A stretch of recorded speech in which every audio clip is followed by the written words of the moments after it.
Hoje, Parashá, Bereshit, capítulo 6.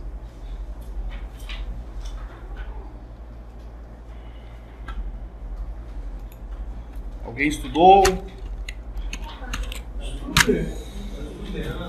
Alguém entendeu? Naquela sequência que nós estamos estudando nesses últimos dias? A questão é que é muito ampla as informações que pode tirar desse texto. Então, vai ser estudos. Eu estou lendo aqui agora que eu faço diferente de tudo que eu passei longe. Como é que faz? E o interessante é que é uma Parashá que ela tem várias, ela tem camadas a mais do que as outras, né? Tem muitas situações, né? Eu falo aqui do casamento, pode falar de muitas coisas. Mas assim, a Torá, os textos da Torá, a gente pega um capítulo, ele não vai tratar de um assunto só, ele vai tratar de vários assuntos. E um assunto que não tem nada a ver com o outro, né? Aí, normalmente, o nosso raciocínio, ele vai tentar harmonizar, achando que uma coisa tem a ver com a outra. E muitas vezes não tem nada a ver com a outra. Mas, mesmo assim, ainda tem alguma mensagem, tem alguma informação que não vai ser útil. Amém, irmãos? Para o Hashem? Bereshit, capítulo 6. Bom, bem no início dessa Parashá, eu já fiz uma divisão, né? Fiz até um quadrado em volta, porque aqui já trata de casamento, né? Aqui já está falando de casamento. E a Torá e a cultura do povo de Israel tem um sistema de casamento diferente do sistema do mundo, diferente das outras culturas, diferente de Romeu e Julieta, do romantismo. A Torá, quando ela fala de amor e paixão, ela usa como exemplo. Aliás, eu vou falar o que ela não usa como exemplo. Ela não usa Adam e Havá, ela não usa Abraão e Sará, ela não usa Yaakov e as suas 4 esposas, nem Isaac com a sua esposa. Mas quando fala de paixão, de amor, ela fala de Diná, filha de Yaakov, com aquele Shechem, é Siquém, não é, na tradução? Então, quando fala de amor, a Torá usa Shechem e Diná. Ali teve paixão, ali teve amor. Ah, mas aí todo mundo fazia imposto, mas ali teve, foi estupro. Ali teve sangue, porque depois o povo dele foi morto, os irmãos dela. Mas logo ali vai falar de paixão, é a Torá tentando passar alguma informação para nós, né? E aquela história, ela não é uma história conforme você lê literalmente. Quando você lê ela literalmente, e ainda mais uma tradução, ela informa de um jeito totalmente estranho. Amém, irmãos? Baruch Hashem? Então, aqui nós já começamos no Passuque 1, no verso 1, falando de casamento, né? E de casamento dos outros povos. Né? O falso casamento, Elohim condena. Verso 1. E assim ocorreu que quando os homens começaram a se multiplicar sobre a face da terra, e as filhas lhes nasceram, os filhos de Elohim viram as filhas dos homens que elas eram formosas, e eles tomaram para si mesmos mulheres de todas que eles escolhessem. Até então parece um texto muito inocente, né? Eles escolhiam as mulheres que eles achavam que devia casar com elas, e assim eles se casavam. E por outro lado, mais à frente, nós vemos Abraão mandando seu filho de lei, seu servo Eliezer, indo atrás de uma esposa para Isaac, escolhendo uma esposa. Aqui, nesse texto, nós vemos que os homens tomavam, que eles escolhiam mulheres para si mesmos, do jeito que eles escolhiam, da maneira que eles achavam melhor. Em uma certa profundidade, eles escolhiam as mulheres que lhes agradavam pela beleza, pela sensualidade. Então, isso já nos diz uma coisa: essa é a forma errada de escolher uma esposa. Essa não é a maneira correta de um homem, de um israelita, ele escolher uma esposa. Porque se considera simplesmente a beleza e a sensualidade e não se considera virtudes, moral, se ela é casada, se ela é solteira, se ela é pura, se ela é impura, se esses pontos eles não são considerados os pontos viáveis para um casamento, isso significa que o Criador ele não vai estar nesse modelo de união, onde o homem escolhe simplesmente porque ele acha que é melhor para ele, sem ele ter nenhuma outra referência, regras. A primeira regra para um homem escolher uma mulher, a primeira coisa que o homem tem que saber de uma mulher não é aquilo que os olhos mostram, porque os olhos vão enganar. Os olhos vão enganar. E os olhos da carne, eles enganam mais ainda. Você sabe qual é o nome de olho em hebraico? Ain. Ain. E é uma letra hebraica, né? Ain. Ain. Em hebraico, a palavra luz e pele se pronuncia or. Tanto pele quanto luz é or. Em hebraico, pele e luz têm o mesmo som na pronúncia, or. Porém, somente uma letra diferencia uma da outra. A palavra pele, or, ela começa com a letra Ain, e a palavra luz, or, começa com a letra Aleph. A diferença numérica das letras Aleph e Ain é 69. A letra Aleph vale 1 e Ain vale 70. Diferença é subtração. 1 menos 70 dá 69. E 69, sequencialmente, 6 e 9, representam as letras Samer, com valor numérico 6, e Tet, com valor numérico 9. E no hebraico antigo, a letra Samer, ela representa um pictograma, um porte, um apoio, enquanto a letra Tet, ela é simbolizada por uma serpente. Ajuntando as duas letras, nós temos uma serpente num poste. E lembramos na Torá que Moshe foi ordenado a fazer uma serpente de bronze num poste. E ainda podemos relacionar a serpente e a árvore do conhecimento do bem e do mal por conta dessa união, serpente e árvore. Adão e Havá perderam sua pele de luz e receberam uma pele de carne por conta da serpente na árvore. Por conjectura, Mashiach ele foi pendurado no madeiro, que pode ser representado por um poste, por uma árvore, para anular o efeito da morte pela serpente. Por isso, em hebraico, a palavra Nahash e Mashiach tem o mesmo valor numérico. E a letra Aleph, ela representa em sinais das antigas letras pictográficas hebraicas a cabeça de um boi ou um touro, e significa força, poder, líder, primazia. Já a letra Ain, ela é representada por um olho e alude à visão, percepção, conhecimento. Adão e Havá tinham os olhos nus, eles poderiam perceber tudo, sem que se sentissem nus, constrangidos, afetados pelo bem ou mal. Mas quando eles comeram do fruto proibido, seus olhos se abriram para uma percepção a qual eles precisaram se cobrir.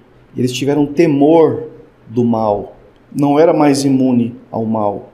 O primeiro casal era revestido de pele, or, veste de luz, Após o pecado, foram cobertos com pele de animal. A nudez que os revestia, a nudez que dava a eles a santidade, ela foi trocada pelo temor do mal. E o que eu tiro disso? O que eu aprendo disso? Que os meus olhos têm que ser olhos de luz. No caso, olhos de luz aqui, eu posso entender com dois tipos de luz usando a própria Torá. A primeira luz que o Criador fez, ela dependia de claridade, do sol, de vela, de farol, de lamparina, de fogo. Não, a primeira luz não. Lá em Bereshit, não. Eu preciso compreender que eu tenho que ver as coisas pela luz, que não é essa luz aqui, ó. Agora, dá para ver se uma mulher é bonita sem a luz? Tá. Eu olhando por outros olhos, os olhos da alma, a luz da alma, e eu olhar para todas as mulheres, quantas mulheres eu vou conseguir achar bonito? Tá tudo escuro, eu não estou vendo nada. Eu não estou vendo mulher nenhuma. Tá tudo escuro, não tá trevas. Mas eu tenho que escolher uma mulher. Mas eu vou usar a luz da alma para mim escolher uma mulher. Será que eu vou ver a forma física? Não. Será que se for uma mulher impura em todos os sentidos, uma Jezabel da vida, será que eu vou ver beleza nela com os olhos espirituais? Não vou ver. Então, nessa primeira parte da nossa paraxá, aqui já começa com um grande ensino. Como que um homem deve escolher uma mulher. Então aqui já é o mundo de Noah. Por que é o mundo de Noah? Porque o mundo até Noah, de Adão, e as gerações até chegarem em Noah, o mundo era um mundo. Seria o mundo de Adão? O mundo de Adão. A luminosidade do Sol, ela era diferente da luminosidade do Sol depois de Noah. Então, a sensação, a sensibilidade, o conhecimento, os olhos espirituais, os olhos físicos eram diferentes. Diferentes em qual sentido? As possibilidades de você ver as coisas com santidade, com pureza, de você conseguir separar o bem do mal, era muito maior. Porém, toda essa possibilidade, essa facilidade, e a pessoa caísse no pecado, caísse nas transgressões, caísse nos erros, nas impurezas, as pessoas não tinham como voltar atrás.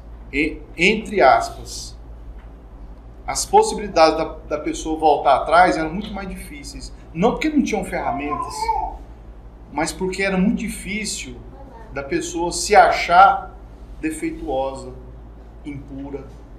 Então, as pessoas pecavam e continuavam lindas e maravilhosas. Não se arrependiam. Viviam 700 anos, 600 anos, 400 anos, 900 anos. Então, um exemplo é o comportamento de Caim. Comportamento de Caim. Não quis voltar atrás. Adão também não quis voltar atrás. Quem que ele culpou pelo pecado dele? Havá. E quem que Havá culpou pelo pecado dela? Serpente. Aí quem que a serpente culpou pelo pecado dela? Ela não falava. Não tinha jeito. Não tinha ninguém para ela culpar. Ficou com ela. Havá e Adão pôs a culpa que eles quiserem, né? O pecado era deles, né? Eles puseram o que eles quiseram. Então, esses olhos que a Torá está falando aqui, e o mundo de Adão, a visão, o conhecimento, o relacionamento com os malachim, as coisas espirituais, eram muito mais claras. Aliás, hoje não tem claridade alguma nesse sentido. Quem vê anjo que subindo e descendo do céu hoje? Conversa com eles? Ninguém. Depois do Mabul, do dilúvio, o relacionamento do homem com o mundo espiritual modificou. Não foi mais o mesmo. Então nós temos um mundo de Adão, lá atrás, né, com a, vamos dizer assim, com a luz do Gan Eden ainda, e depois do Mabul, do dilúvio, nós tivemos um outro mundo que está até o dia de hoje.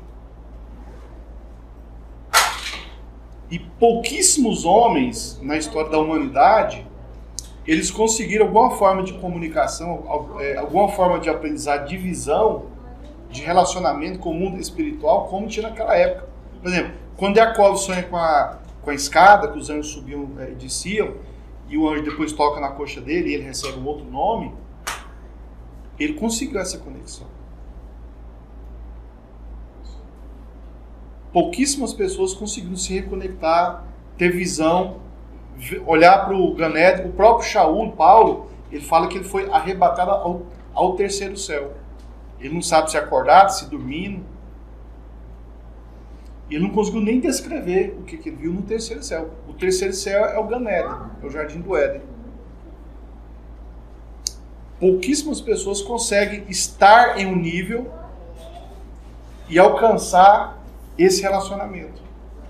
Os levitas conseguiam, porque eles eram puros. Então, irmãos, nós temos que entender que existia um mundo antes de Noa e um mundo depois de Noa. E Baruch Hashem, bendito seja o nome do nosso Criador, porque Noa nasceu e foi um justo e teve 5 filhos. Quais são os 5 filhos dele? Está aí de vermelho. Hã? Quantos filhos que ele teve? 3. Quanto? Não, 5 filhos. Sadik é perfeito. Shem, Sadik, perfeito. Shem, Ham,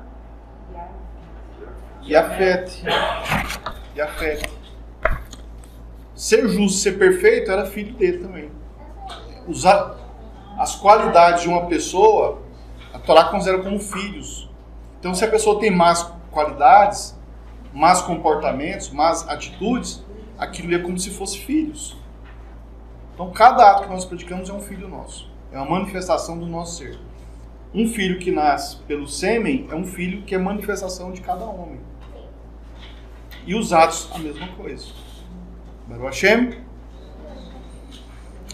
Bom, e esses homens que eles escolhiam mulheres da forma que eles desejassem, a mulher podia ser casada, podia ser solteira, podia ser repudiada, ela podia estar em estado de nidá, estado de impureza menstrual. Então, para eles não tinha um problema nada, bastava eles olharem, achar a mulher bonita, sensual, e ele se atrair por elas e ele ia lá e casava com ela. Pois é, mano, mas você vê, esses homens aqui, eles deviam ter um comportamento totalmente diferente, né? Eles são chamados de filhos de Elohim. E o comportamento não são de quem deveria ser filhos de Elohim. Exatamente. E eram homens de muita sabedoria, de muito conhecimento, de muita experiência espiritual. Sabiam o que era pureza e o que era impureza. Mesmo assim, faziam as coisas erradas. Então o homem, antes dele casar, antes dele escolher uma esposa, e ele só pode casar com 3 tipos de mulheres: solteira, divorciada ou viúva. E a solteira não pode ser prometida, porque ela é considerada como casada, pelo contrato de Jerusime. Ela tem que ser divorciada e não repudiada. E ela não pode ser... E ela tem que ser uma viúva e apta para ter filhos. Ela tem que ser viúva e apta para ter filhos. E se a mulher já não tem mais, não gera mais, não tem mais óvulos, já passou da idade, não vai casar?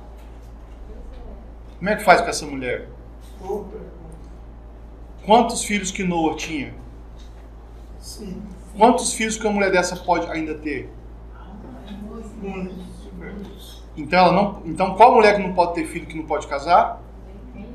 As mulheres que não geram filhos com virtude. Mulheres que não podem ter uma criança, gerar, mas ela vai gerar só problemas, só transgressão, só impureza, não case com essa. Mas se a mulher não pode mais gerar criança pelo útero, mas ela pode gerar filhos pelo comportamento, pela pureza, pelo amor, pelo zelo, pela espiritualidade, por servir o Criador, essa pode casar com ela. Então aqui também nós entendemos aqui que existem outros conceitos que a Torá outras informações que a Torá está nos trazendo. Ou seja, a simples leitura superficial de um texto simplesmente não vai te informar aquilo que realmente o Criador quer que a gente aprenda e pratique de uma forma tão profunda como essa aqui. Baruch Hashem. E o que é uma mulher, já que nós estamos falando de casamento, o que é uma mulher idônea para um marido? O que seria uma mulher idônea? Como que Shilomo, como que Salomão, quando ele casava, no ato sexual dele, ele separava concubina de esposa? E como que eu defino uma ajudadora idônea de uma mulher qualquer? Exatamente assim. O que é uma mulher idônea? É uma das qualidades dela, mas eu quero assim, a raiz mesmo, assim, o shuresh. Eu quero shuresh. Às vezes uma mulher idônea, virtuosa, ela serve para um homem, mas ela não vai servir para outro homem. Betsheva servia para qual homem no planeta Terra na época dela? O único homem que ela servia. E por que ela estava casada com Uria? Ela não era idônea, não que ela era desonesta, que ela não traiu Uria. Não houve nem adultério. Mas ela só seria idônea para Davi. E por que Shilomo, na grande sabedoria que ele teve, ele conseguiu separar 1000 mulheres idôneas para ele, e a maioria dos homens não consegue separar uma mulher idônea para ele próprio. Mais de 90% dos homens no mundo, em todos os tempos, e não estou exagerando, eles não conseguem separar uma esposa idônea para ele. Shilomo só conseguiu 1000. Um homem conseguiu 1000 e a maioria dos homens não consegue nenhuma. Mas o que é uma mulher idônea, então? Eu vou explicar o que é a mulher idônea. É lógico que ela tem que ser honesta, fiel, responsável, prendada, companheira, fazer o homem prosperar. Isso é óbvio, isso é o mínimo. A mulher idônea, a ajudadora idônea, ela é aquela mulher que na vida de um homem, só ela vai ser e vai fazer coisas para aquele homem que nenhuma outra mulher no mundo poderá fazer para ele. Lavar, passar, cozinhar, cuidar dos filhos, trazer dinheiro, ajudar nas finanças, isso não determina uma mulher idônea. Ela vai fazer nele, naquele homem, para aquele homem, o que nenhuma outra mulher é capaz de fazer. É só aquela ali que é capaz de fazer. E Shilomo, Salomão, ele conseguiu achar 1000 que fazia só com ele a elevação dele, e elas não conseguiriam fazer aquilo com outros homens, só com ele.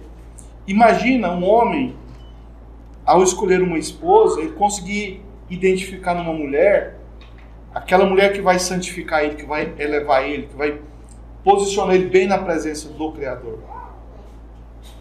Lavar, passar, cozinhar, o homem paga uma mulher para fazer isso. Qualquer mulher pode fazer isso. Então, muitos casamentos não dão certo porque o próprio casal, eles não conseguem definir o próprio amor. As pessoas pensam que amar, não, mas eu lavo, passo e cozinho para você, eu faço tudo para você. Mas tem uma coisa que ela não consegue fazer. E é justamente isso que ela não consegue fazer na vida desse homem, é que tira ela da posição de ajudadora idônea. Porque lavar, passar, cozinhar, fazer comida, lavar roupa, arrumar cama e dormir com o homem, qualquer mulher pode fazer. Mas a essência de uma mulher e a essência do homem conseguir se misturar ao ponto de só aquela mistura daqueles dois seres virar uma só carne realmente e servir ao Criador,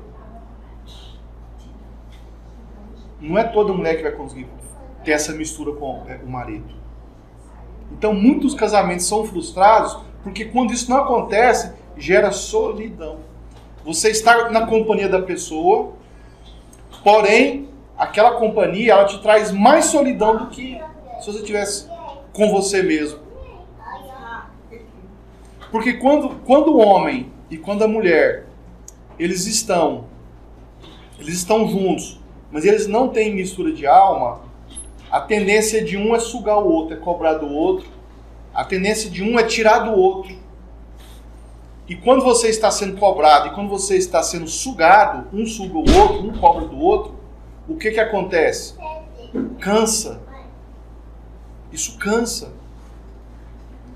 A sensação de vazio, ela é muito grande.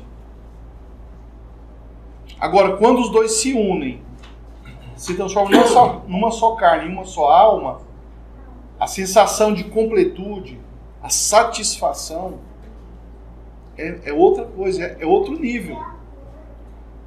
E você não tem a sensação de solidão. Porque quando você está sozinho, você está com você, completamente. Então você não tem a sensação de solidão. Mas e quando você está com uma pessoa e você fica mais solitário ainda? Então essa não seria a mulher, a esposa ideal. E por conta disso, muitos casamentos não dão certo. Aí surge uma questão então, né? Questão de divórcio. E se o casal casa e tem filho e compram bens e imóveis e tudo mais e tem uma vida ali, e depois de muitos anos ainda não conseguiram misturar as suas almas, vai ter que divorciar? Não, isso não é motivo para divorciar. Na cultura israelita, lá na cultura dos hebreus, o homem poderia arrumar uma outra mulher, uma outra esposa. Porque a mulher dele, a esposa dele, tendo esse conhecimento, e às vezes ela sabendo que ela não completava em algum sentido, e pode ser em vários sentidos, o que ela fazia? Ela arrumava esposa para o marido. Estou falando do povo de Israel. Baruch Hashem. O verdadeiro casamento. Aleph, Beit, Tav. Primeiro, como que a gente determina um verdadeiro casamento? Eu vou falar do ponto espiritual. Quando se torna uma só carne. Beit. Quando o homem compra uma esposa. E ele legaliza a relação. Tá? Por um contrato mediante compra para ser uma só carne. Então, esses três aspectos aqui, eles determinam um casamento lícito, verdadeiro. Porém, ele não determina que a mulher, nesses três modelos de casamento israelita, ela seja a mulher idônea. Então, existem três formas de um homem casar com a mulher. Pela Torá são três formas. Primeira forma, o ato sexual já determina casamento para nós. Então o homem israelita, ele não sai por aí dormindo com as mulheres. Porque cada vez que ele dorme com uma mulher, aquilo determina casamento, é um contrato. É um contrato onde dois corpos viram uma só carne. Depois, então se ele não dormiu com ela, mas ele foi lá e comprou, ela automaticamente, mesmo antes de dormir, ela já se transforma em esposa dele, porque comprou. Foi o caso de Rivka. Eliezer foi lá e comprou Rivca. Antes mesmo dela dormir com Isaac, ela já era esposa dele, porque ela foi comprada. Homem nenhum podia olhar para ela. O que a Torá ela quer nos ensinar com isso? Que os homens israelitas não podem ficar olhando para as mulheres. Ele não sabe se ela é casada, se ela é prometida. Ele não sabe se ela é repudiada. E a Torá proíbe: não desejais a mulher do próximo. Mulher do próximo não é só quando ela é casada e já é casada, não. Se ela é prometida, se ela é noiva, ou se ela é repudiada, ela é do próximo. O homem israelita pode olhar para as prostitutas? Não pode. Então, a mulher tem que ser solteira, não prometida, não noiva. Ela tem que ser divorciada e não repudiada. O que é mulher repudiada? Mulher repudiada é aquele relacionamento em que o casal briga e a mulher vai para um lado, o homem vai para o outro, mas não tem divórcio. Eles não se desligaram. Eles ainda têm alguma coisa a ver um com o outro. Isso é mulher repudiada. O homem despede a mulher, mas não dá uma carta de divórcio para ela. É repudiada. O homem manda ela embora, mas não termina a relação. Ele não encerra aquele tipo de relacionamento. É repudiada. Mulher repudiada, o homem não pode casar com ela. E viúva apta a ter filhos. Nós já explicamos que não é somente filhos nascidos do ventre. Baruch Hashem. Amém. Até aqui alguém tem alguma pergunta, alguma dúvida?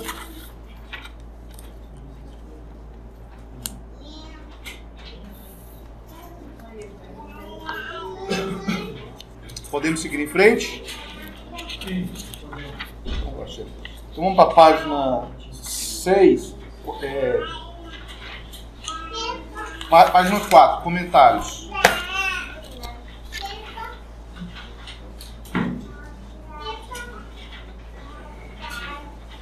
Amém, irmãos?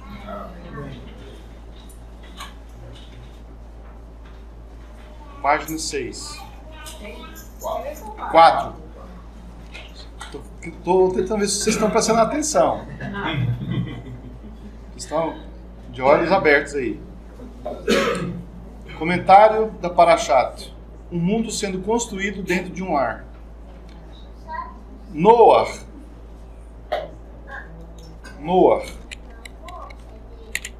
O dilúvio da transformação. Elohim os abençoou e Elohim disse-lhes. O dilúvio e a transformação. Elohim os abençoou e Elohim disse-lhes: sejam frutíferos. Esses frutíferos aqui é que eles têm que virar frutas? Esse jeito que viu. Aí sim, frutificar. Então sejam frutíferos e multipliquem, encham a terra e a sujeitem, e dominem os peixes do mar, os pássaros do céu e todo ser vivo que move sobre a terra. Bereshit capítulo 1, verso 28. E Elohim disse a Noa: e agora seja frutífero e multiplique, espalhe por toda a terra e multiplique sobre ela. Bom, aqui nós temos duas passagens muito parecidas uma com a outra, né? Uma numa situação e outra em outra situação. Bereshit capítulo 1 é o mundo de quem? O mundo de Adão. Bereshit capítulo 9 é o mundo de quem? O mundo de Noa. No caso de Adão, aqui fala para Adão dominar sobre os animais, sobre os peixes, e para se multiplicar. E no caso de Noa, fala simplesmente para ele multiplicar. Então, o foco aqui é Noa, se multiplique. A humanidade começando do zero. humanidade começando do zero. E a Torá comanda o primeiro mandamento, que exigira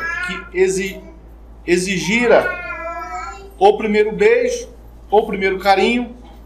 Sem isso, a humanidade simplesmente ela não existia. Qual foi o primeiro comando em Bereshit para Adão e para Havá? Seriam frutíferos? Não. O primeiro mandamento para Adão e para Havá, vocês têm que beijar, fazer carinho um no outro. É a famosa dança do acasalamento. O primeiro mandamento da Torá foi esse, irmãos. Seja frutíferos e se multiplique. O que tem que fazer para se multiplicar? Isso mesmo. É a razão dele. Aqui está falando, Adão, seja carinhoso, conquiste ela. Vai devagar. Quando fala se multiplique, você acha que já for lá, já fizeram um monte de filhos, sem namorar, sem abraçar, sem fazer carinho? Lolô. Você acha que mulher funciona assim? Mulheres, vocês funcionam assim? Não. O primeiro mandamento aqui, explícito, é: Adão, seja carinhoso com a sua mulher. Não é ir lá e... Então, qual é o primeiro mandamento que a Torá manda o homem fazer? Ser carinhoso com a... E depois isso se repete. Noa, seja carinhoso com a sua... Porque aí vem a multiplicação. Quando um filho nasce de uma relação de amor, quando os filhos vêm de uma relação de carinho, como que a mulher vai cuidar dos filhos? Ela vai lembrar lá do dia. O sorrisão, daquele jeito. E como que ela vai cuidar dos filhos? Lembrando lá como é que foi? Com amor e carinho. Com amor e carinho. E se a coisa não é bem assim? Depois do dilúvio, a Torá não relata mais filhos de novo. Não. Relata os descendentes dos filhos dele. Só os filhos dele. Mas não quer dizer que ele não teve filhos. Baruch Hashem. Então, o mesmo comando é dado para Noah e para Adão. A humanidade começando do zero. E a Torá comanda o primeiro mandamento que exigira o primeiro beijo. Bom, outro detalhe. Quando o mundo começa, o Criador manda Adão ser carinhoso com a sua esposa. Aí o mundo acaba com o dilúvio. Aí de novo, o Criador vem e dá o mesmo comando para Noah. Repete: Noah, seja carinhoso com a sua esposa. Ou seja, o primeiro beijo quem foi que deu? Na história da humanidade? Adão. E depois do dilúvio, a quem é comandado dar o primeiro beijo? Noah. Sem isso, a humanidade simplesmente ela não ia existir. Agora a gente vai voltar aqui em Bereshit, capítulo 1.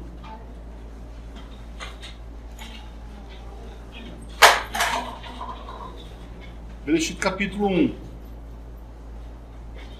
E assim ocorreu que quando os homens começaram a se multiplicar sobre a face da terra, as filhas lhes nasceram, e os filhos de Elohim viram as filhas dos homens que elas eram formosas, e eles tomaram para si mesmos mulher de todos que eles escolhessem. Aqui já estava havendo uma grande multiplicação, e os homens eles escolhiam mulheres de qualquer jeito.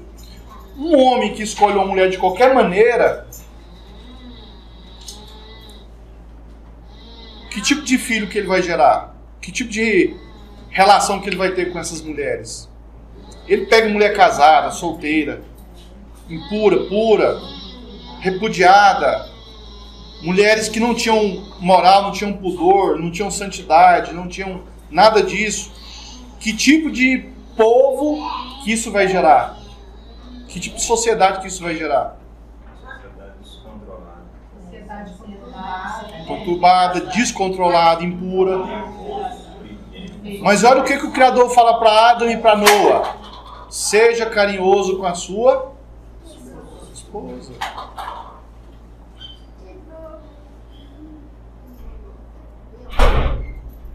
Página 4.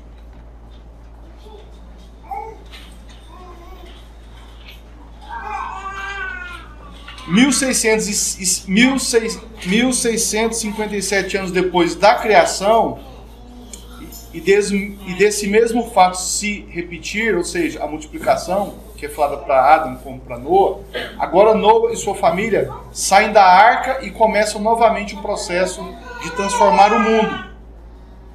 Precisamos saber distinguir, porque essas duas ocasiões têm o mesmo andamento. Inicialmente, as palavras de Elohim têm um efeito para Adão e outro efeito para Noa. Para um, o clima de paraíso de Adão sugere uma bênção. Para o outro, o caos no mundo sugere uma mitzvah. Então, Adão, no Gan Eden, não sabe trabalhar. Lá não chovia, ou seja, a casa não teria goteira. Então, quando Adão recebe essa mitzvah, como é que ele vê aquilo? Oh, coisa maravilhosa. Então, Adão, ele não conheceu um mundo caótico, então ele não viu como uma mitzvah. Agora, Noa, no mundo caótico, depois de um dilúvio, como é que era, de um Mabul, como é que era o clima dos casais ali, com tanta gente morta, tanta tragédia, tanta coisa que aconteceu? Será que o clima era... Então, Noa vê isso como uma mitzvah. Adão vê isso como uma bênção, uma brachá. E hoje, os homens, eles veem o casamento como uma mitzvah ou como uma brachá? Como que você vê o seu casamento? É uma brachá ou uma mitzvah? Mas ela tende mais para qual lado? É mais uma bênção? O que isso quer dizer, irmãos? Que as mitzvot, quando você pratica com amor e com zelo, o que elas viram? Quando o homem faz uma parte, a mulher não. A mulher é valente. É porque o homem casou com a mulher que não devia casar. A culpa é dele. Escolheu errado. Escolheu errado. Não é idônea. Ajudadora idônea. Então, irmão, quando a mitzvah ela é praticada com amor, é uma brachá. Com prazer, com alegria. Ela é uma brachá. É uma bênção. Agora, quando a mitzvah ela é só uma mitzvah, eu vou fazer o que eu tenho que fazer, não tem outro jeito mesmo, mitzvah. Então, a visão de Adão e a visão de Noa, quando o Eterno falou isso, foi totalmente diferente. E a mitzvah foi a mesma, tanto para um como para outro. E o interessante é que Noa, em um mundo totalmente impuro, caído, se manteve um homem puro. Adão, em um mundo totalmente puro, se tornou um homem caído. Baruch Hashem. Adão não conheceu um mundo caótico, ao passo que Noa viveu no mundo caótico. Mas o espírito de Noa não pertencia ao mundo que Adão e Havá haviam providenciado. Porque quem providenciou esse mundo foi Adão e foi Havá. Noa fazia o caminho inverso. Enquanto Adão se direcionava para o mundo, Noa se direcionava para o Éden. Noa fazia o caminho inverso. O primeiro casal veio do Gan Eden para o mundo e Noa deseja sair do mundo em direção ao Gan Eden. Por essa razão, Noa não se adaptava ao mundo caótico. Ele não aceitava esse mundo. Nós temos dentro de nós, irmãos, uma certa rejeição por esse mundo. Parece que é algo estranho aqui. O mundo parece que é algo estranho. Você não pertence a esse mundo. E o escape, a porta de escape desse mundo aqui é a Torá, é o Mashiach. Então, quando a sua mente ela começa a observar esses detalhes que a gente está colocando hoje aqui, nessa paraxá, você está com a sua mente indo para qual mundo? O mundo do Gan Eden. Aí você consegue separar esse mundo do mundo que o Eterno o mundo que nos aguarda. E você já começa a viver aquele mundo que nos aguarda aqui. Porque quando você toma consciência dele, você já vira um habitante dele. A sua mente, a sua alma, ela já passa a habitar aquele mundo. E você fica imaginando como é que seria lá. Assim, parece que você vai sendo transportado para lá. A sensação é essa. Você começa a tentar sentir aquilo, a imaginar, a vivenciar aquele mundo. E a intenção é de você sair desse mundo, é você abandonar esse mundo aqui e ir para o outro. E dá para fazer isso fisicamente? Não, mas ir com a alma. Através do conhecer. Conhecereis a verdade vos escravizará. No Gan Eden. Ela te escravizará na liberdade do mundo vindouro. Quem quer voltar do mundo vindouro para cá? Ninguém quer voltar. Então, é a verdade que vai te libertando dessa escravidão, dessa prisão que está nesse mundo. E Noah, ele já tinha esse entendimento. Tanto é que ele era um homem justo. E quando fala que Noah era um homem perfeito, existe algo curioso na Torá. Quando fala que Noah era um homem perfeito, a perfeição que está falando ali é uma perfeição física. Não é no comportamento, não é nos pensamentos, nas atitudes abstratas. A perfeição de Noah era uma perfeição material, física, no corpo dele. Como se o corpo de Adão, na verdade, ele fosse um Or, o luz.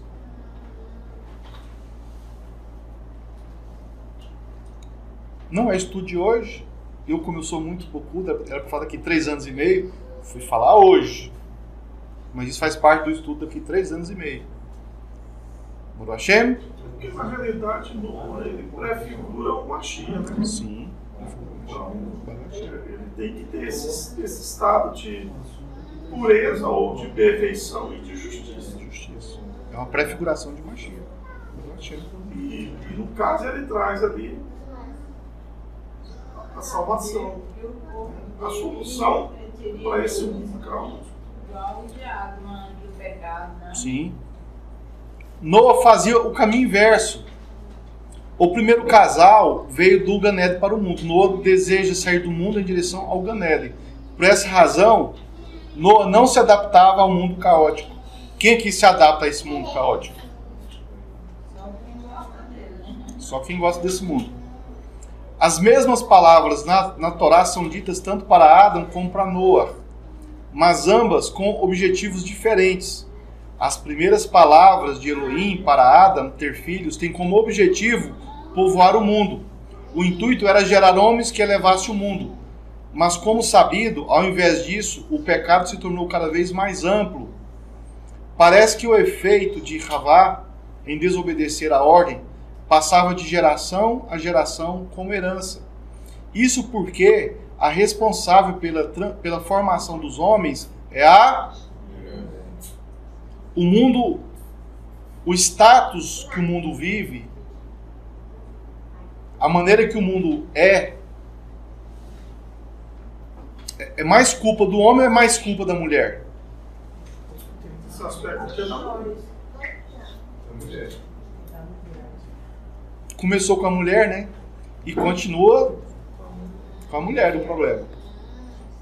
Quem forma o homem que vai para o mundo? A mulher. A mulher. Então, a responsabilidade que a mulher... Não que o homem não seja culpado, não seja responsável, não contribua também para o caos, mas a mulher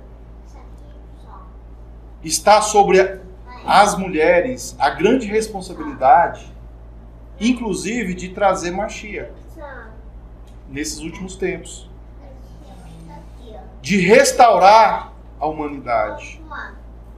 A mulher, ela está com a responsabilidade de retificar o mundo, mais do que os homens. Porque a gente não pode falar que os homens não tem responsabilidade alguma. Se fosse assim, a gente vai o quê? Vai pescar só, né? Vamos largar tudo, vamos pescar, deixa a mulher fazer tudo agora. Não, o homem tem a parte dele, porque ele tem responsabilidade. Mas o mundo foi preparado para as mulheres. O mundo de hoje é um mundo para as mulheres, não é um mundo para os homens. Baruch Hashem?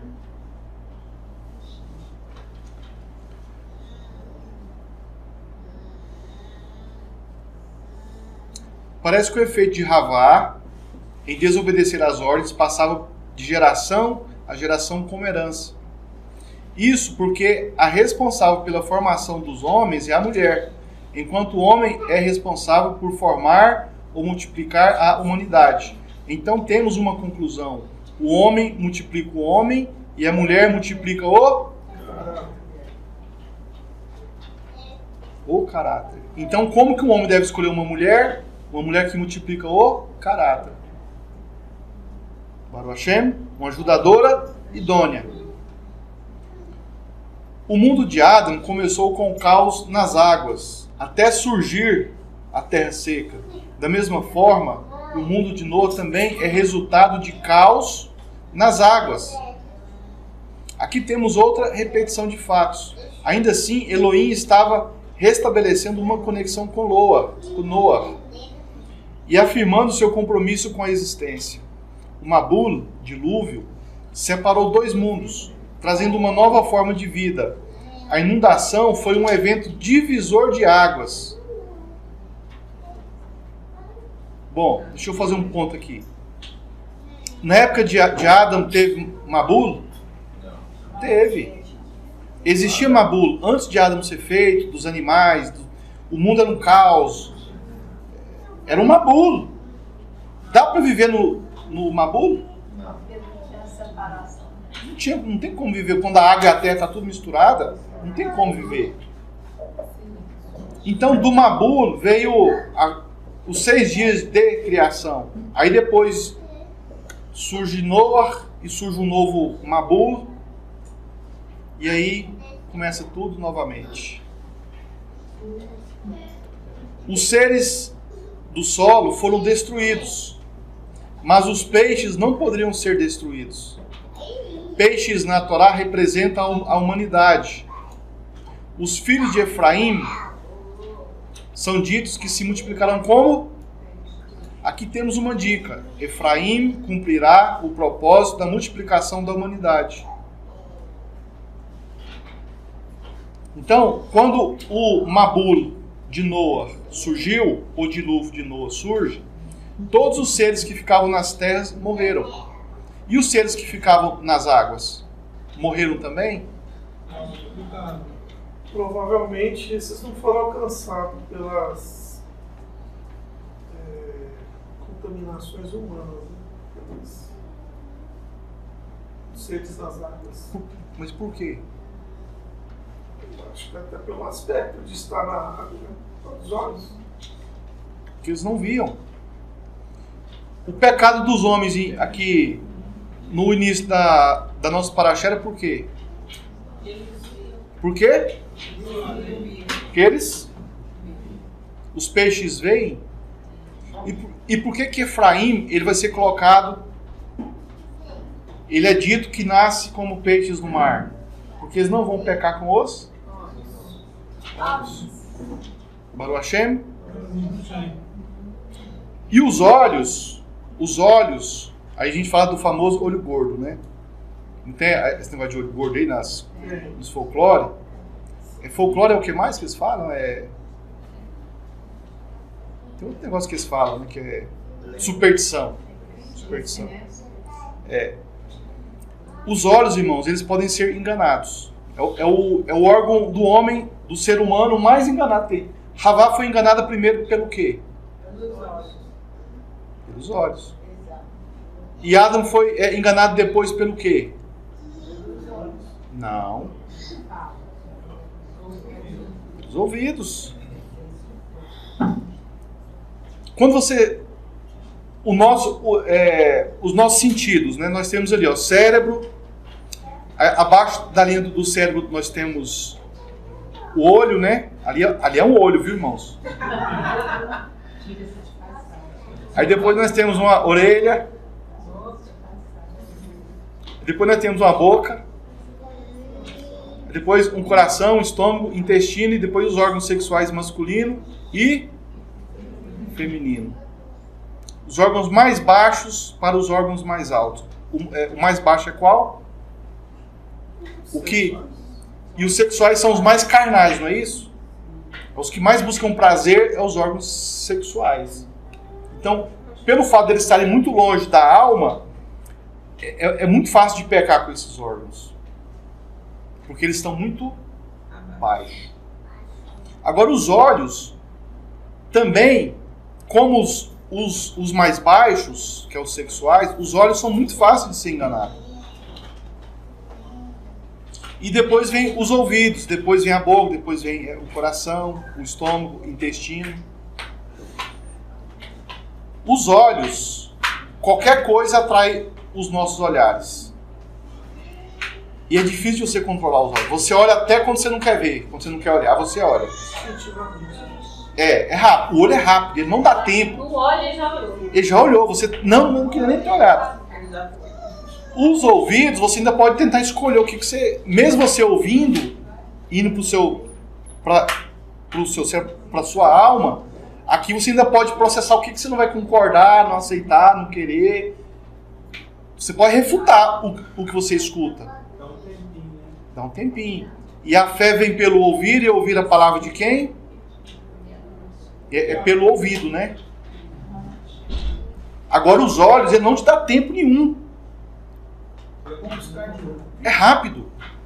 E depois que entra pelos olhos, a imagem que vem para sua alma, é difícil você separar ela. Você esquece o que você escuta. Mas o que você vê, dificilmente você vai esquecer. Aí depois vem a boca. A boca, ela faz transmitir, né? Ela faz transmitir. É muito perigoso a boca. Na boca tem um lugar na escritura que cita a língua. O homem consegue domar um navio e não consegue domar a língua. E a boca é como se fosse uma fonte de água. Sai água pura e água suja, né? Aí imagina você tentar... Você vai lá, liga essa torneira da boca, né? Aí cai água. Aí cai suja e cai limpa. Aí você consegue separar uma aguinha limpa. Deixa eu tomar só do cantinho da boca. O que é água limpinha? Não consegue. Então nós temos que aprender a dominar a boca. Nós temos que aprender a dominar os olhos, os ouvidos, o coração e assim por diante. Então a maioria das transgressões começam aonde? Começam nos olhos. Então os olhos têm que ser domados. E Efraim, por que o Eterno ele escolheu logo o peixe para falar de Efraim? Porque o peixe está debaixo da água. E o dilúvio não alcançaria Efraim. Porque ele não ficava olhando o mundo. O efraimita aqui na terra seca é como um peixe. Ele não é atraído pelas coisas do mundo. É como se ele tivesse mergulhado o tempo todo em águas. E muitas pessoas ainda teimam naquela evolução, né? Tem gente que é teimosa, né? Ele é um peixinho lá, é um efraimita dentro da água, onde não consegue ficar vendo as coisas. Aí de repente ele começa a ficar muito na praia, logo as perninhas começam a crescer, logo ele começa a andar e logo ele sai. É teimoso. E logo ele está vendo o mundo todo e vendo todas as coisas e pecando de tudo quanto é jeito possível. Aí depois ele tenta voltar para a água e não lembra como respira debaixo da água. Baruch Hashem. O dilúvio foi muito mais que um castigo, muito mais que um arrependimento de Elohim. Quando Noah saiu da arca na terra seca, ele entendeu que o mundo agora era um santuário de... Aí alguém fala assim, mas irmão, mas seu Noa e 3 homens, e aí, cadê as mulheres? Será que lá tá cheio de mulher onde eles pararam? E cadê as mulheres? Só que Noa, só que Noa, quando ele sai da arca, a primeira coisa que ele pensa, esse mundo vai ser das mulheres, não adianta. O mundo de Adão era o mundo dos homens. Nesse é das mulheres. Então por isso nasce mais mulheres do que homens? Nasce mais homens do que mulher. Nasce mais homens? Só que morre mais homem do que mulher. Muito cedo. Mas isso está, de agora em diante, pelo que a gente está vendo aí, vai nascer muito mais mulheres do que homens. Né? E o fato do homem nascer homem, não na questão de homossexualismo, ainda assim alguns não se credenciam para ter família. Homens. Ainda vai ter essa dificuldade ainda. O dilúvio foi muito mais que um castigo, muito mais que um arrependimento de Elohim. Quando Noa saiu da arca na terra seca, ele entendeu que o mundo agora era o santuário das mulheres. O solo não era o mesmo. O brilho do solo, o brilho do sol não era o mesmo. E para sempre, as mulheres começariam a atrair os homens para dominá-los. E para sempre, as mulheres começariam a atrair os homens para dominá-los. E os homens sábios as governariam pelo... Então, no capítulo 1 de Bereshit 6, nós vimos que os homens escolhiam as mulheres. Porque elas eram formosas, bonitas. A beleza da mulher não é o que ela usa para dominar o homem, para administrar, para comandar, para ganhar o homem, para possuí-lo. O homem usa a força. O homem lá das cavernas, né? Pegava a mulher pelo cabelo. Olha como o homem é fraco. O homem é fraco demais. A mulher usa o olho do homem. A beleza. Ela não levanta um músculo.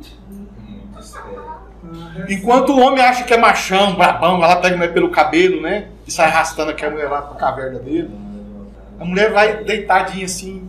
Alô, bobão. Na limusine. Peguei. Tranquila, sendo arrastada, né?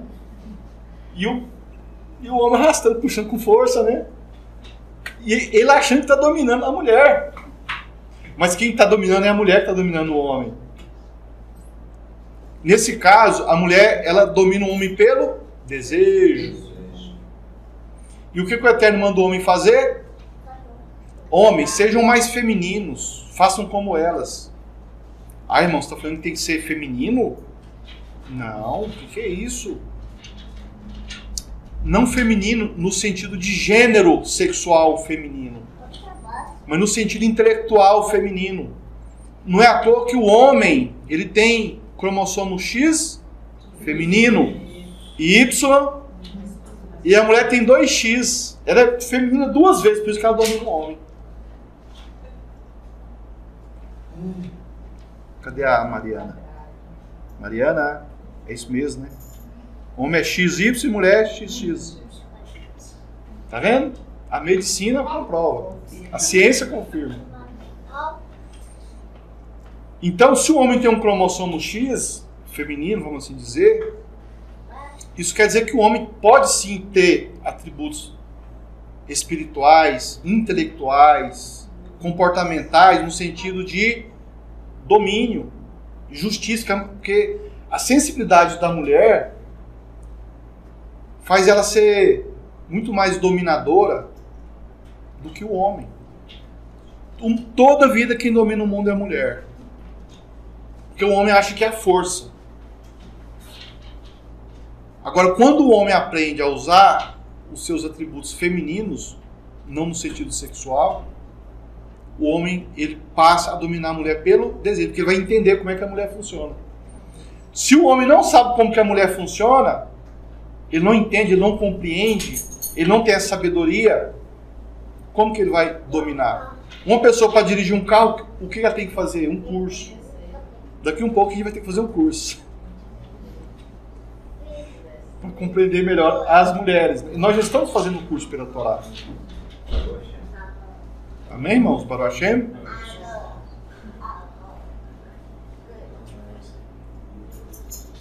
Mas o dilúvio começou na beleza das mulheres. Foi onde começou tudo. Foi na beleza das mulheres. Eles viam que as mulheres eram bonitas e começaram a ter filho de qualquer jeito, a fazer filho de qualquer jeito, não educavam, não davam carinho, não davam amor, não formavam bons cidadãos, e a humanidade começou a ficar perversa, caótica, maldosa. Os homens não casavam com justiça, mas Elohim havia sido...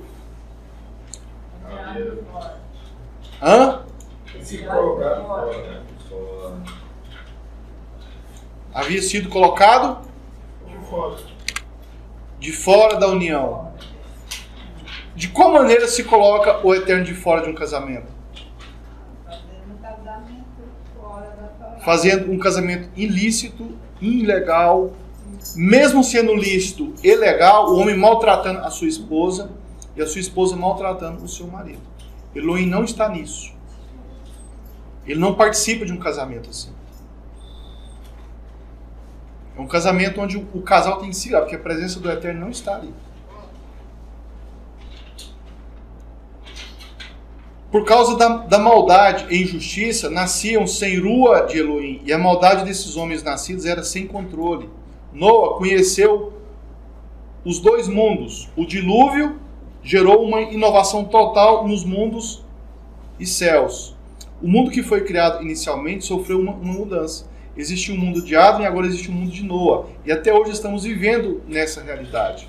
Podemos destacar que o ar, a luz, a chuva, o vento, a consciência humana e a própria natureza passaram a se relacionar de forma diferente do mundo que Adão e sua família conheceram. E tudo continua inovando. Ainda bem, Baruch Hashem. Fazendo techuvá, né? Tudo está fazendo techuvá. A palavra evolução, né, existem alguns dicionários que falam que evoluir é voltar para o estado original. E a techuvá significa exatamente isso. Voltar para o estado original, sem pecado. Podemos comparar as águas do Mabul, do dilúvio, com as águas de um mikvê. O mikvê é o local onde faz a imersão em água, o pessoal chama de batismo. Que não é batismo. Onde fazemos os banhos rituais de purificação. Esse rito não serve para lavar a sujeira da pele, mas a sujeira interior, a alma. O Mabul purificou as gerações de Adão e deram uma nova oportunidade às gerações de Noa. A nova realidade foi refinada de forma que gerou um estado existencial fundamentalmente novo. Os descendentes de Adão tinham disponível conhecimento espiritual e sabedoria para purificarem e se converterem de seus maus caminhos. Mesmo assim, escolhiam o mal. Mas o mundo de Noa, a capacidade de purificação foi renovada. A chuva foi modificada do modelo anterior após a queda do Éden. O mundo de Noa passou a ser limitado, diferente do começo da criação, onde se poderia ouvir, entre aspas, os passos da voz de Elohim, quando o universo tinha capacidade de relacionar com Elohim de forma mais visível. O mundo físico agora tinha sua própria dinâmica de causa e efeito, sem a constante aparência visível das manifestações de Elohim. Agora, para isso acontecer, seria necessário que o homem se... O que nós temos que fazer para nos elevar? A primeira coisa que o homem tem que fazer hoje é mergulhar na água, fazer a purificação, ir para o mikvê. Porque se o homem não faz isso, é como se ele estivesse no estado dos mabulianos, dos homens lá do Mabul, dos pecadores e dos transgressores. Naquele mesmo estilo de impureza. Então, quando você mergulha na água, é como se você falasse, não, eu vou passar pelo Mabul. Eu vou passar pelas águas da purificação. Pois é, mas isso tem que ser depois de uma certa consciência, né? A partir de cada consciência. O homem sabe que está impuro, vai lá e faz a sua mente ver. Entendi que eu estou impuro, antes eu comia coisa impura, agora não vou comer mais, vai lá e faz a sua mente ver. É cada momento que ele vê isso, ele pode fazer. Agora, existe um que é no final do processo, né? O mundo físico agora tinha sua própria dinâmica de causa e efeito, sem a constante aparência visível das manifestações de Elohim. Agora, para isso acontecer, seria necessário que o homem se elevasse. Olha só, o mundo de Adão. No mundo de Adão, até Noa, até a época antes do Mabul, o homem, ele não sabe fazer muita coisa para se purificar e para ter contato com o Eterno. Bastava ele se arrepender, ele confessar e pronto, estava ótimo.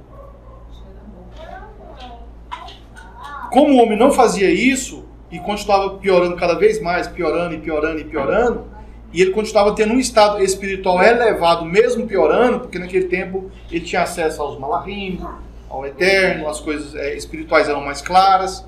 Mesmo em pecado, eles tinham acesso a tudo isso.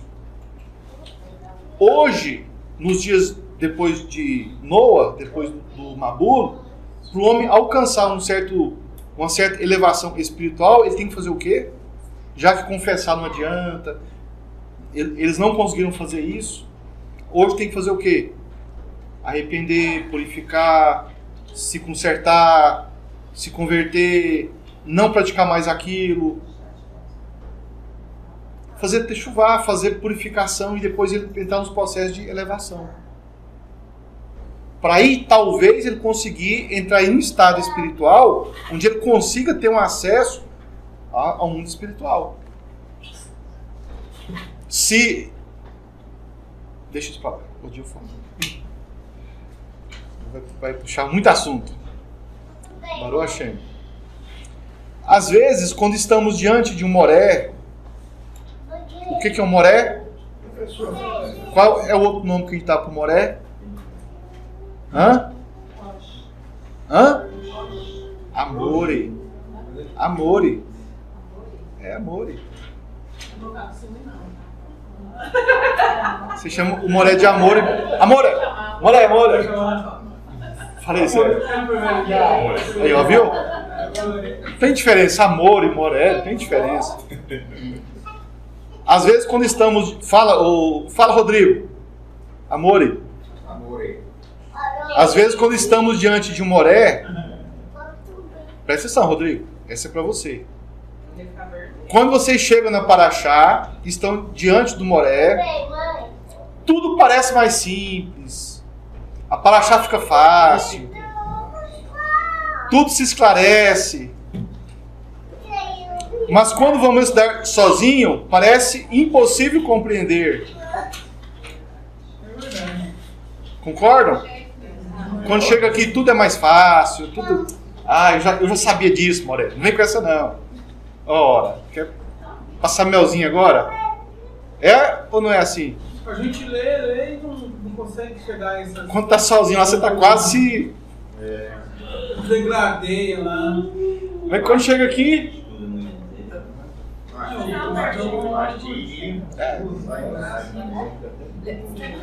Quando chega aqui, tudo é mais fácil. Não.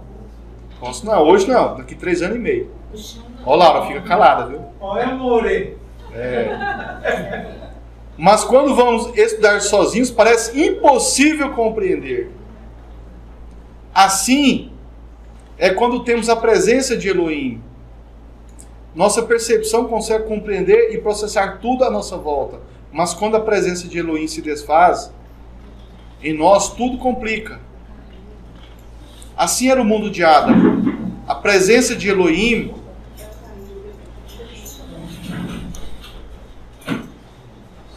não é Mabul, viu? É chuva. É a chuva que veio do Mabul.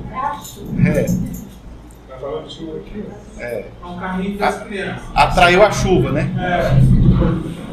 Assim é quando temos a presença de Elohim. E era como era na época antes do Mabul. tudo parecia mais fácil para os homens. Mas depois do Mabul, tudo ficou mais difícil. E a maneira que temos para ter Elohim em nosso mundo é através da obediência para elevação. Da mesma forma, se uma pessoa está se sentindo sozinha e triste, e uma pessoa alegre, com personalidade, se aproxima, o clima muda. Mas se a pessoa vai embora, a tristeza volta novamente. Em ambas as situações, aprendemos que se até o estado racional ou emocional precisa ser derramado sobre nós, de fora para dentro, quanto mais precisamos, no mundo de Noah, aprender a criar situações onde a presença de Elohim é também derramada sobre nós. Um bom moré, assim como o Moshe, faz esse avodá, esse serviço. Antes do Mabul, o bem só acontecia se Elohim contribuísse para isso. Os seres humanos não conseguiam produzir o bem por sua própria perspectiva. Eram incapazes de elevar mais do que seus próprios parâmetros. Elohim desejava que o bem fosse natural. O mundo de Adam, que dependia exclusivamente da ação antinatural de Elohim para manifestar o bem e a justiça, não poderia ser resgatável. Mas com o Mabul, essas possibilidades foram transformadas, que o mundo nunca mais seria destruído por outra inundação. O efeito do Mabul inseriu na essência da natureza da nova realidade a capacidade da regeneração e da elevação. Noah pôde observar isso no mundo pós-dilúvio. Para atingir esse grau de purificação, duas coisas eram necessárias. Agora eu quero ver se vocês vão conseguir discernir essas duas coisas. A realidade exige que todos os equívocos e enganos sejam removidos para termos a chance de alcançar o objetivo real. A realidade exige a realidade para a purificação. Exige que os equívocos e enganos que nós vivemos, sejam removidos para termos a chance de alcançar o objetivo real. Por quê? Porque os equívocos e enganos que nós temos na nossa consciência, que o mundo coloca dentro da nossa mente, por vários sistemas, político, religioso, científico, cultural, tradicional, família, social e tudo mais, ele nos tiram dos objetivos reais e te colocam objetivos irreais, fictícios e falsos. E muitas pessoas são infelizes, aqui nesse mundo são frustradas, são depressivas, porque elas estão buscando objetivos falsos, enganos. E por que nós falamos isso? Porque uma pessoa fala assim, se eu ficar rico, milionário, ter tudo, eu vou ser feliz. Quantas pessoas que ficam milionárias e ficam infelizes? E muito mais depressivas? Muitas até morrem. Então, é um engano pensar assim. Agora, se você pensar assim, bom, o dinheiro vai me trazer facilidade para a minha felicidade, aí tudo bem. Mas se eu falar que o dinheiro vai trazer a própria felicidade, aí você está se enganando. Então, o que a Torá quer de nós? Ela quer que você remova os enganos e os equívocos na sua vida. Esse é o primeiro passo para você chegar em um grau de purificação.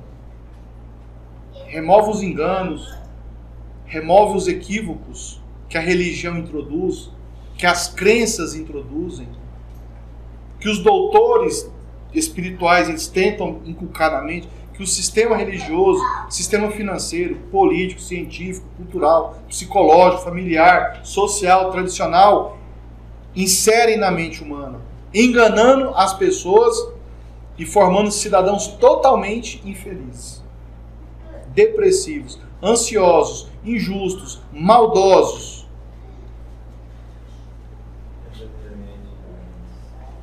o mal deve ser anulado em seguida. Segundo ponto. Temos que trazer à existência atos positivos de esclarecimento e purificação. Eu me livrar de tudo aquilo que é impuro, que é para idolatria, que é para maldade, que é para injustiça. Porque agora a minha consciência ela não está mais equivocada e nem enganada. Agora eu conheço a verdade. Eu sei o que é puro e o que é imundo. Eu sei o que é kadosh, eu sei o que é profano. Eu sei o que é luz, eu sei o que é trevas. E os meus olhos não vão se enganar mais nas luzes do sol apenas. Eu agora tenho visão, eu tenho entendimento das coisas. Eu consigo ver além da luz solar. Porque aqueles homens que casavam com as mulheres porque elas eram bonitas, qual luz que eles tinham para poder ver as coisas? Só a luz do dia. Para ver a formosura física das mulheres.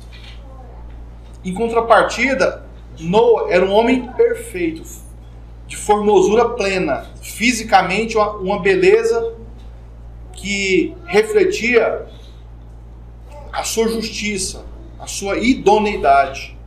Era refletido no corpo de Noa.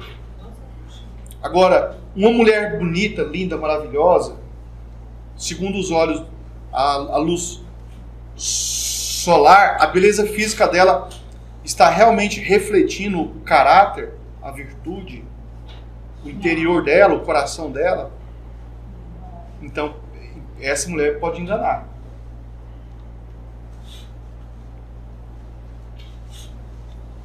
A arca anulou o mal, a arca de Noa. Anulou o mal e a falsa realidade. Ela destruiu toda aquela consciência. E o dilúvio trouxe a purificação. Olha por que o Eterno mandou o Mabul. Para destruir aquela consciência e para trazer purificação. Para dar uma chance à raça humana. Então muitos céticos falam, mas esse criador que vocês creem, ele é muito mau, ele é muito perverso. Mata todo mundo, é um sanguinário. Eles não sabem o que eles estão falando. O dilúvio era o sinal oposto à sustentação daquela existência caída. E a arca, assim como a arca da aliança de Moshe, protegeu o povo de Israel. A arca de Noa protegeu o povo daquelas impurezas. E a arca da aliança protegeu quem? O povo de Israel. Essa natureza temos que entender. Quando a arca estava sendo construída, os povos não viam nenhuma serventia. A Torá tem serventia para os povos? Irmãos, quando os povos, as religiões, os outros sistemas, eles olham para a Torá, é a mesma coisa daqueles povos olharem para a arca de Noé.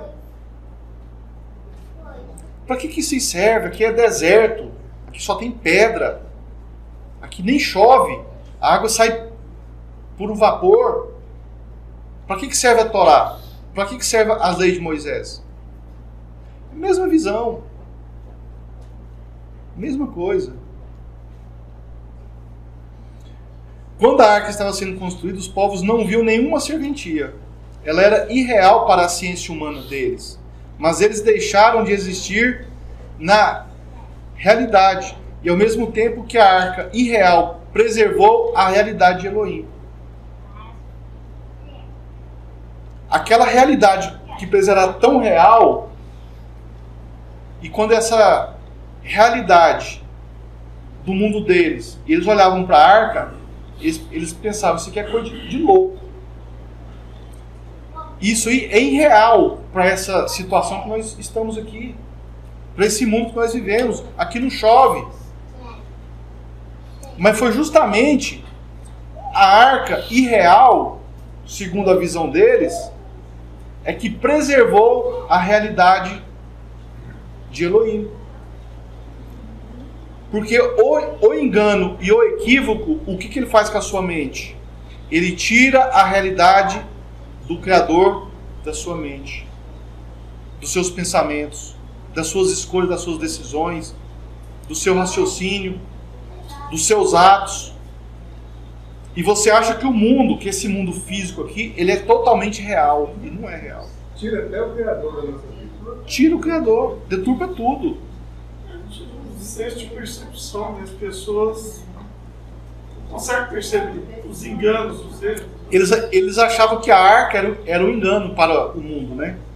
E foi justamente a arca que salvou Noé e destruiu eles. A mesma coisa é a Torá. Quando os povos olham para a Torá, eles veem da mesma maneira. Baruch Hashem. Vê como uma coisa ultrapassada, inadequada, imprópria para os nossos dias. O que uma canoa tinha a ver com aquela época lá de Noé? O navio, uma arca? Nada. É impróprio. Ainda mais lá na terra seca. Aqui na Torá hoje, nós temos o mesmo efeito das duas arcas. Das duas arcas. A arca era um microcosmo de toda a realidade dos 4 reinos do mundo físico. A arca era um microcosmo de toda a realidade dos 4 reinos do mundo físico: mineral, vegetal, animal e humano. Ao mesmo tempo, correspondia a cada nível dos reinos espirituais.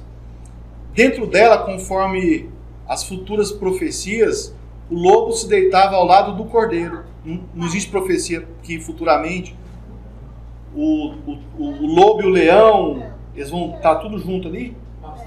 Pastar junto? Na arca isso já aconteceu.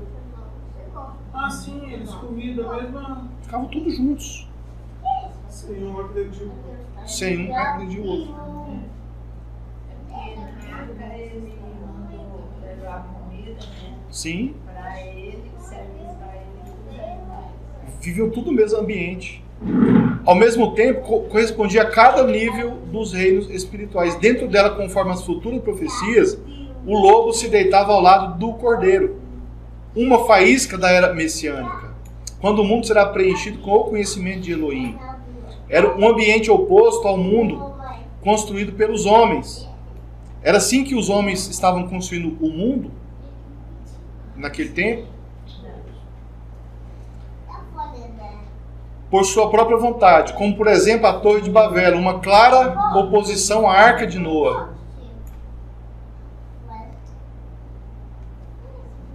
Encontrando o líder dentro.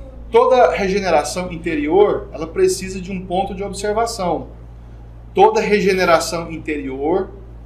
Então, para a gente poder fugir dessa sabedoria enganosa do mundo, então nós temos que ter uma regeneração. E toda regeneração interior, ela precisa de um ponto de observação para refazer o caminho de fuga.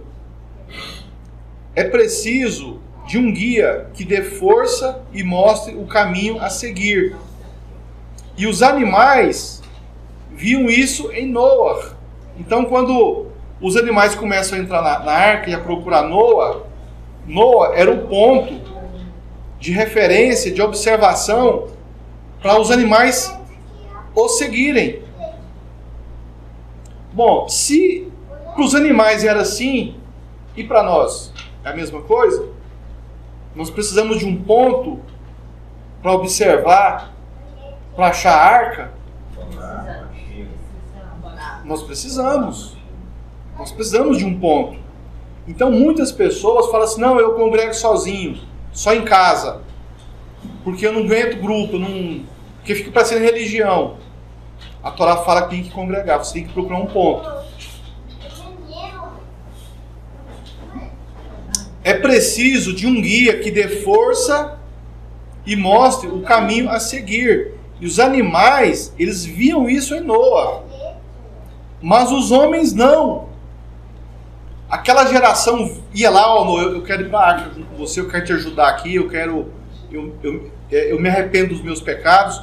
Os homens faziam isso, mas os animais faziam isso. Os animais, eles faziam isso.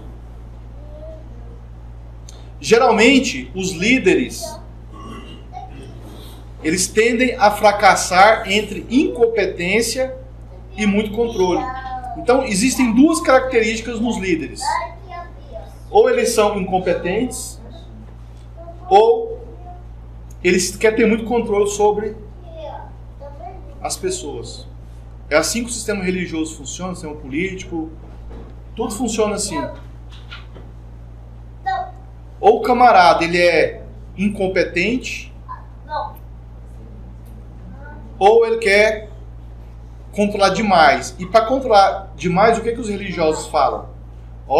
Se você não fizer assim, se você não me seguir as minhas doutrinas, você vai para o inferno. O gafanhoto ou o devorador, ele vai comer o seu dinheiro. Então você tem que trazer o seu dinheiro para mim, que eu como ele.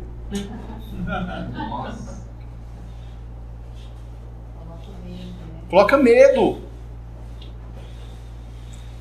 E a Torá é totalmente contra isso. Então, irmãos, os líderes, eles tendem a fracassar entre a incompetência ou o excesso de controle.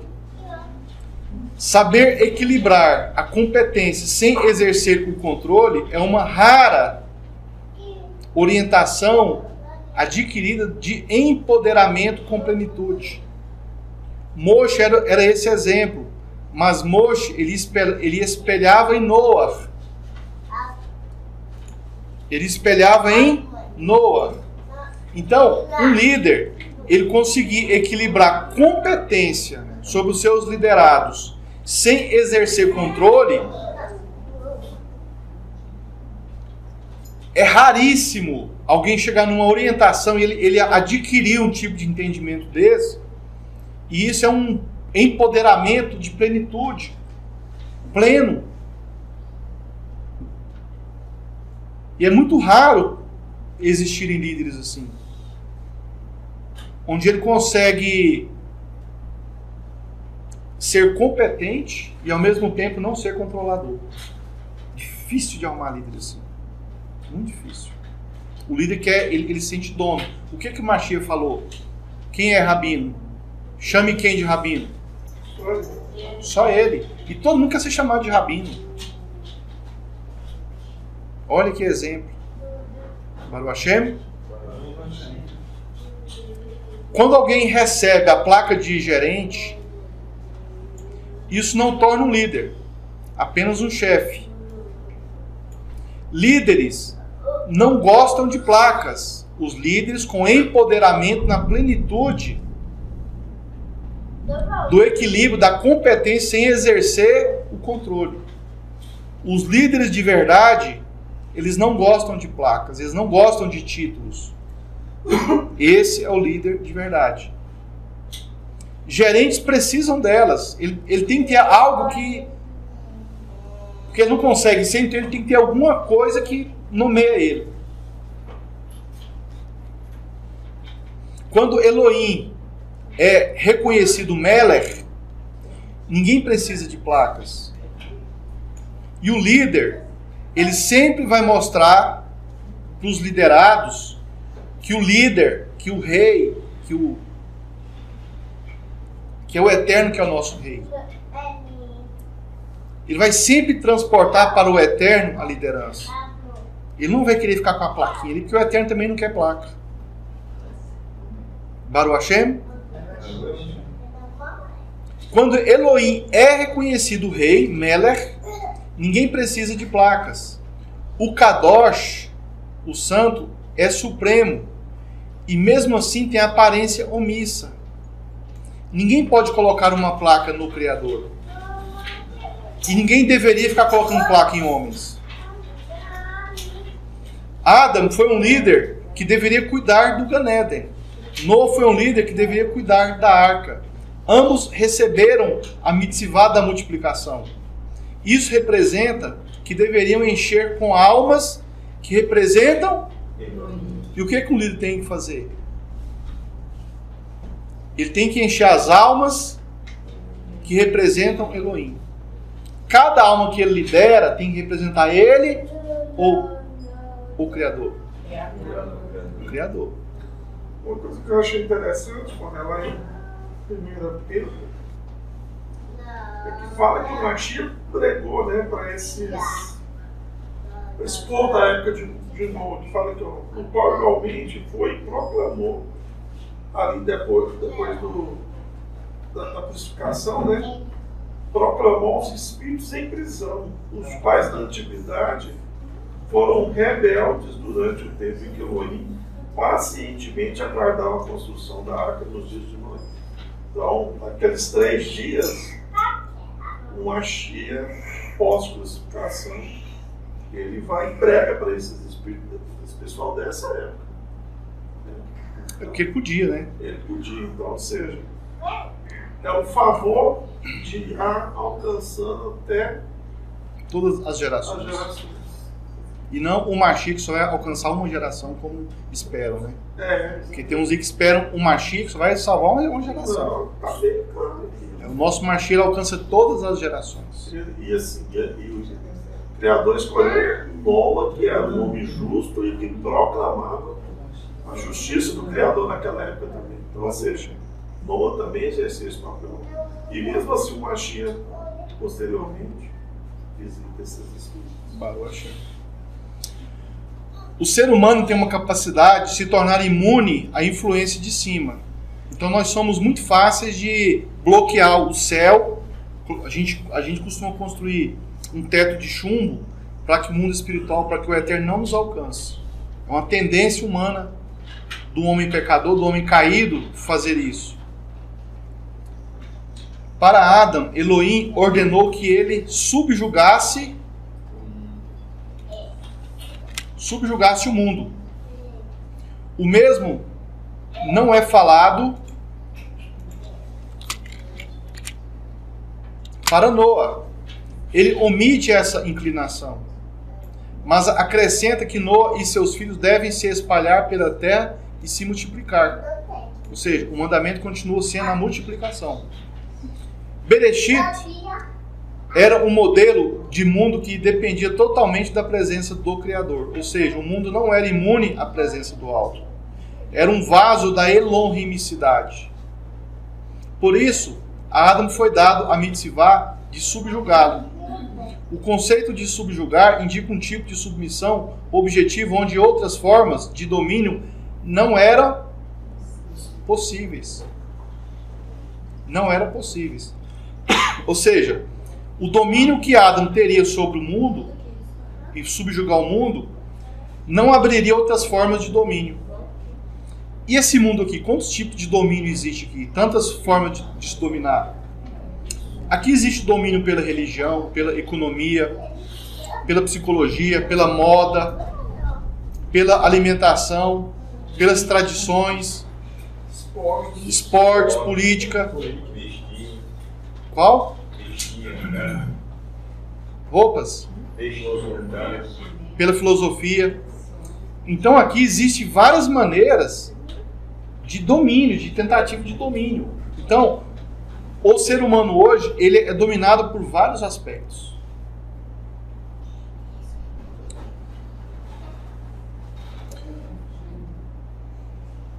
A natureza de Adão se espelhava a Elohim nesse contexto. Havia o livre-arbítrio, mas não havia uma liberdade de escolhas condicionadas às suas consequências. Depois de Mabul, houve uma purificação no mundo. Os reinos foram refinados e purificados.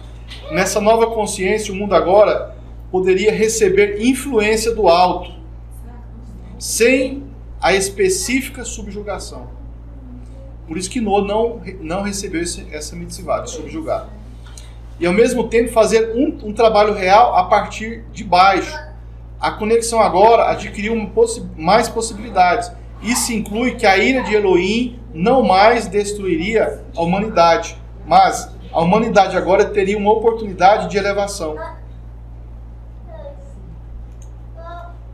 Depois do dilúvio, a mulher é o primeiro. Então quem é que vem conquistando o mundo nesses anos todos? É o homem ou a mulher? O homem vai lá, conquista o ouro, conquista terras, povos, e tudo vai parar na mão de quem? O homem vai lá, faz o buraco, tira a pedra, tira o ouro, e vai parar onde? prontinho, né? Ela não tem nem o trabalho de ter que ir lá. Nem lapidar, né? Nem purificar com fogo, queimar os dedos. Ela pega tudo bonitinho e usa. Barulho achei. Tá, quem é que dominou quem? Mulher que dominou o homem.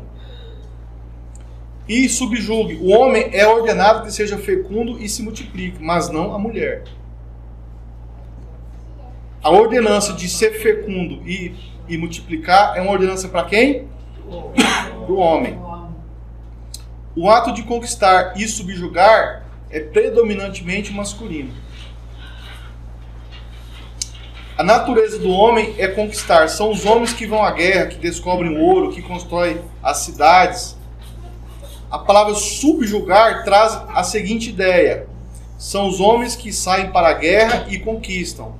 E a mesma mitzvah também diz, serem frutíferos e multiplicadores, encher a terra e subjugá-la. A implicação é que uma mulher não é obrigada a ter filhos dentro do contexto de subjugação. Ela não é obrigada. Mas, e o parto com dores? Se a mulher não tem mandamento de ter filho? Falou que ela teria parto com dores. Não é isso que está na Torá? A mulher deve trabalhar para que seus óvulos fecundem. A mulher deve trabalhar para que seus óvulos fecundem. O que é trabalhar para que seus óvulos fecundem? O que seria isso? Hã? Ela poderia ter filho com qualquer homem? Como que na nossa sociedade são escolhidos casamentos? O que é a primeira coisa que as pessoas olham? Sentem atraídas e pensam que estão amando. Tá igual os homens lá do Mabula ou não? Que morreram lá no dilúvio. Às vezes até dá uma mentirinha para poder conquistar. Às vezes mente. Então, o homem não está sabendo casar. Os parâmetros de casamento que as pessoas hoje buscam, geralmente são parâmetros ligados muito ao prazer físico e à imagem. As pessoas não buscam o caráter, a essência, se realmente aquelas duas almas vão se misturar e vão se tornar uma só carne de fato. Então, dentro do povo de Israel, a maneira de se casar ela é totalmente diferente da maneira do mundo se casar. Por exemplo, assim, parece algo simples, né? Mas o zelo, o cuidado e a dificuldade em se encontrar. Olha o que acontecia entre as tribos de Israel. Eu vou chutar que eu não sei exatamente as datas e os adversários, mas eu vou falar figurativamente. Isaac tinha 37 anos quando casou com Rívika. Quantos anos que Rívika tinha?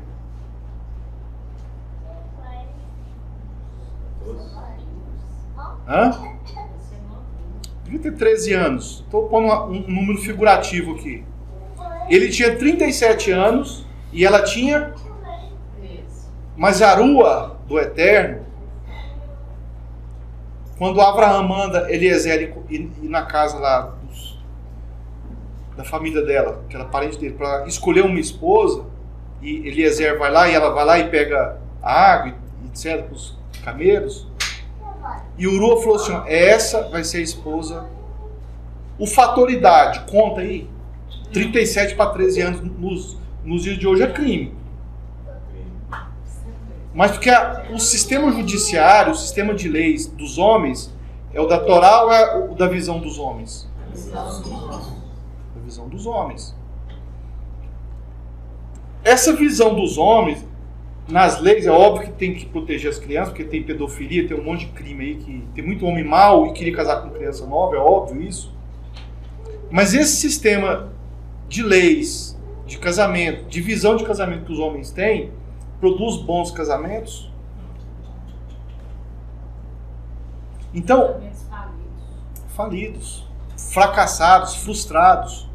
Então, olha só, a forma que a Torá mede uma pessoa para casar com a outra. Um homem de 37 e uma menina de 13 anos.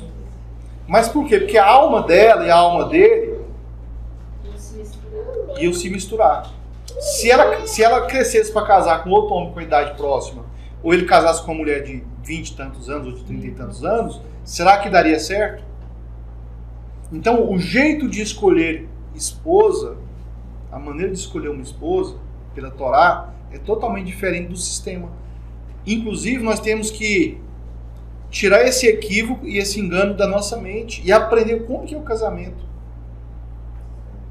O casamento justo, kadosh, que vai realmente gerar bênçãos para ambas as famílias, para a mulher. Porque um homem simplesmente casar com a mulher, porque ela é novinha, isso vai gerar bênção para quem?